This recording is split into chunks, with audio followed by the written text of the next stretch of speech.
Okay, so let's continue our discussion. I'm going to discuss other reactions that can produce alcohol from certain compounds. And we're going to discuss production of alcohol from your carbonyl groups through reduction. So reduction, it's the most general method for preparing alcohols, both in laboratory and in living organisms. And it is by reduction of your carbonyl compounds. So just as reducing an alkene, basically, as what I've discussed last time, you add hydrogen to your C double C bond to give your alkane. Reducing a carbonyl compound adds hydrogen to your carbon to oxygen bond, just like this one, which gives your alcohol. So again, in organic chem, reduction refers to a chemical process in which a molecule gains hydrogen atoms, loses oxygen atoms, or gains electrons. In all kinds of carbonyl compounds, it can be reduced, including aldehydes, esters, ketones, and carboxylic acids and esters. So here, basically your aldehyde, it can be reduced to give your primary alcohol. Meanwhile, your ketone can be reduced to give secondary alcohol. Sodium borohydride, or NaBH4, is usually chosen as the reagent, or what you call reducing agent, to reduce your aldehyde, for example, in this case, butanol, and ketone, in this case, you have dicyclohexyl ketone, to their respective alcohol product, as well as lithium aluminum hydride, or LiAl, in ether THF is another reducing agent that can be used for reduction of aldehydes and ketones. But if you compare the two, the lithium aluminum hydride, it's much more reactive than your sodium borohydride, but also more dangerous. It reacts violently as well with water and decomposes explosively when heating above 120 degrees Celsius. Now, what happens during reduction? So, during reduction, you have this reagent. You're going to use reagent. It can be sodium borohydride or lithium aluminum hydride. So they're involved an addition of your nucleophilic hydride ion or hydrogen ion to the positively polarized electrophilic carbon in your carbonyl group. There will be an addition of your H ion. Before we continue, let me introduce to you these compounds that contain carboxylic group. These again, this is the structure of your carboxylic acid and also your ester. So they contain carboxylic group. Carboxylic acid, again, the R alkyl group is COOH. For example, we have butyric acid. Then your ester has this R alkyl group, which is COOR. An example is your ethyl ethanoate.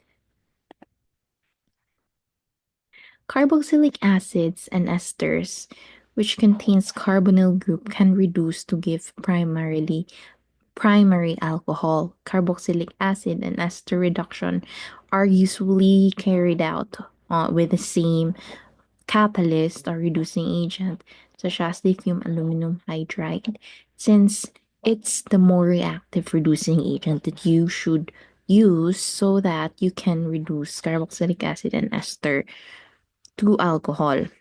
Therefore, all compounds with carbonyl group, including acids, organic acids, carboxylic acids, esters, ketones, and aldehydes, can be reduced using lithium aluminum hydride. Note that one hydride ion is delivered to your carbonyl carbon atom during the aldehyde and ketone reduction for or to alcohol. But for carboxylic acid and ester reduction, two hydride ions are needed for the reduction to alcohol. So take note. So this is your assignment. It should be submitted next Monday during the exam week. Submit it through my email. So please answer this in your assignment notebook and then take a photo of that assignment, and it should be submitted next week Monday, uh, 10 before 10 a.m.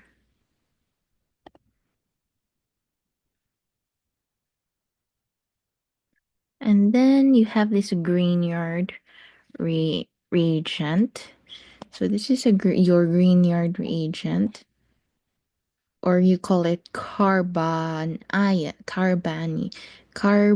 nucleophile. So the structures, you have the R group, you have Mg magnesium, and then you have your X. The Grignard reagent is prepared by the reaction of your organohalide, which is Rx, and also your magnesium. Can also be used to yield alcohol here, same way that the hydride reducing agents do. So we call this Grignard reaction because you are using a Grignard reagent. Now, if you react the carbonyl group, this one, with your Grignard reagent, this RMGX, it would yield alcohol. So just as your carbonyl reduction involves addition of hydride ion nucleophile to the C double bond O bond, aldehydes, it gives secondary alcohol, and ketone gives tertiary alcohol. So for example, you have your Grignard reagent, specifically phenyl magnesium bromide. So that is your Grignard reagent, this one here. Cyclohexyl magnesium bromide. And you need to react it with an aldehyde, such as formaldehyde, or even butanol. It's an aldehyde. So side note, by the way, in aldehydes, again, it always ends with al, except for formaldehyde. So let's go back here. So for the Grignard reaction of your 3-methyl-butanol, you will yield 3-methyl-1-phenyl-1-butanol, which is a secondary alcohol. Now, another example is this is an exception. So your formaldehyde, which is an aldehyde, because of your Grignard reagent, reacting with formaldehyde gives primary alcohol, not secondary alcohol. And for example number 3, you have your ketone. This is an example of ketone. Now, ethyl magnesium bromide, which is your reducing agent, gives you a tertiary alcohol. Now, how about for esters and carboxylic acid?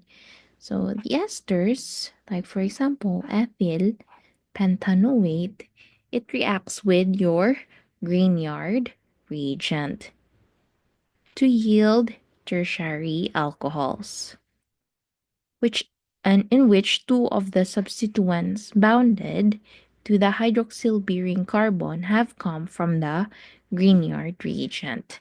Carboxylic acids don't give addition products with your Grignard reagents because the acidic carboxyl hydrogen reacts with the basic Grignard reagent to yield a hydrocar- hydrocarbon and the magnesium salt of the acid. Though Grignard reaction is useful, it has also limitation.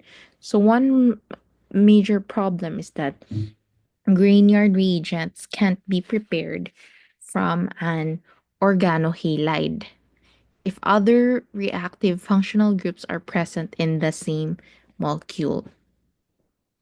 So you cannot create um I I mean Grignard reagent if initially your organohalide contains other functional group in the molecule.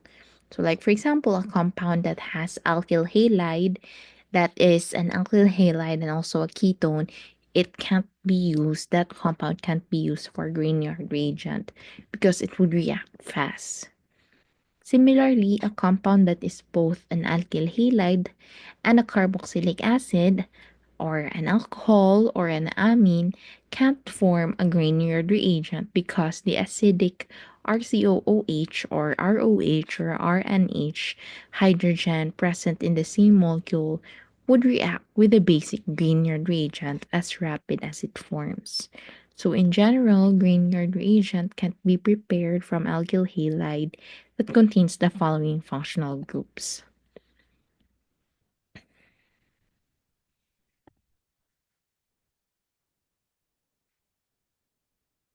Now, what are the reactions of alcohol? We've already discussed how to synthesize alcohol from carbonyl compounds via Grignard reagents.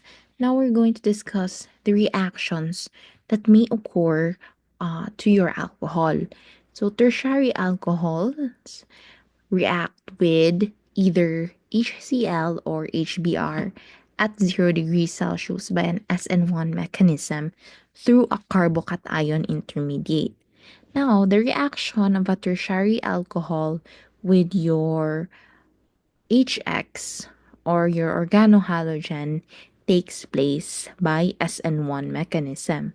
When acid protonates the hydroxyl oxygen atom, water is expelled to give or to generate a carbocation. And that cation reacts with nucleophilic halide ion to give the alkyl halide group. Now, chlorosulfite or bromo dibromophosphite acts as a leaving group from your primary and secondary alcohol. So we know that SN1 reactions are rare to occur from primary or secondary alcohol. The reactions of primary and secondary alcohols with SOCl2 and PBr3 take place by SN2 mechanisms. Hydroxide itself, hydroxide ion itself is too poor a living group to be displaced by nucleophiles in SN2 reactions, but reaction of an alcohol with SOCl2 or PBr2 converts the hydrogen or hydroxyl group into a much better living group, either chlorosulfide or dibromophosphite that is readily explained or expelled by the backside nucleophilic substitution. And also, alcohols react with paratoluene sulfonyl chloride, or what you call tosyl chloride, in pyridine solution to yield alkyl tosylates or ROTOS. Only the hydroxyl group here of your alcohol is broken down or is broken in this reaction. The RO bond remains intact. The substituent alkyl tosylates proceeds with only one inversion and yield a product of opposite stereochemistry to the starting alcohol. And then a third important reaction of alcohol, both in laboratory and biological pathways, is what you called dehydration to give alkenes. So this method works particularly well for tertiary alcohols in the acid catalyzed reaction. So, like for example, treatment of 1-methyl cyclohexanol, which with warm aqueous sulfuric acid in a solvent such as tetrahydrofuran results in loss of water and formation of 1-methyl cyclohexene. Now, acid catalyzed dehydration usually follows Zaitsev's rule and yields the more stable alkene as the major product. Thus, 2-methyl 2-butanol here gives primarily 2-methyl 2-butene, which is a tri-substituted double bond rather than 2-methyl butene disubstituted double bond. Now, in dehydration process, what happens is that your tertiary alcohol, they react faster because they lead to stabilized tertiary carbocation intermediates. Now, for the secondary alcohols, it can be made to react, but the conditions are severe, like 75% H2SO4, 100 degrees Celsius, and sensitive molecules don't survive. So, to circumvent the need for strong acid and allow the dehydration of secondary alcohol in a gentler way, reagents have been produced or the students of the reagents have been developed that are effective under mild basic conditions. And one such as reagent, phosphorus chloride in the basic amine solvent pyridine is often able to effect the dehydration of secondary and tertiary alcohols at 10 degrees Celsius. Now, alcohols react with carboxylic acid to give esters, a reaction that is common in both laboratory and living organisms. And in the lab, the reaction can be carried out in a single step if a strong acid is used.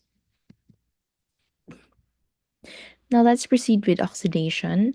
It's one of the most valuable reaction of alcohols is the oxidation to give carbonyl compounds. The common of the reduction of the carbonyl compounds to give alcohols. So the primary alcohol yield aldehyde via oxidation of alcohol. Secondary alcohol yield ketones, but the tertiary won't normally react with most oxidizing agent.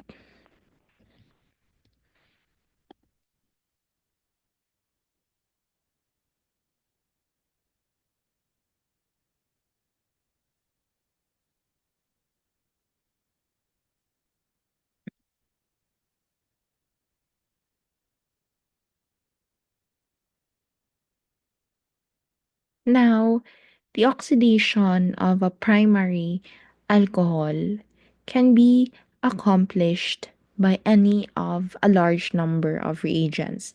You can use KMnO4, CrO3, Na2Cr2O7, and PCC, and also you can use um, PCC in dichloromethane solvent. Most other commonly used or oxidizing agents such as chromium trioxide and aqueous acid oxidize primary alcohol directly to carboxylic acid, and that's what you call Jones test. Now, secondary alcohols are easily oxidized to give ketones for large scale oxidation. However, an inexpensive reagent such as sodium chromide in aqueous solution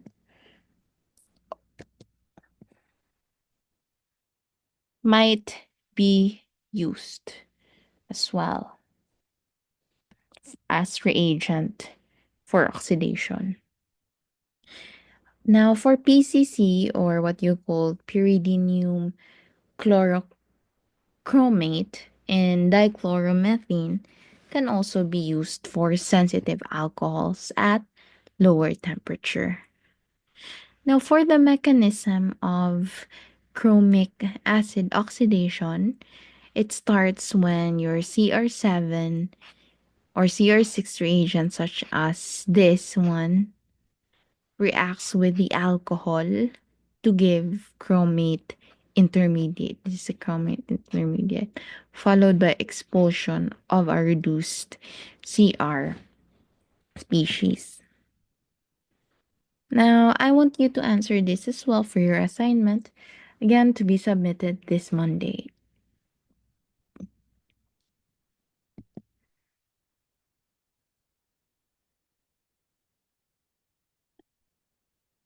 Now, for the phenols, um, industrial process from readily available cumene. This is the reaction.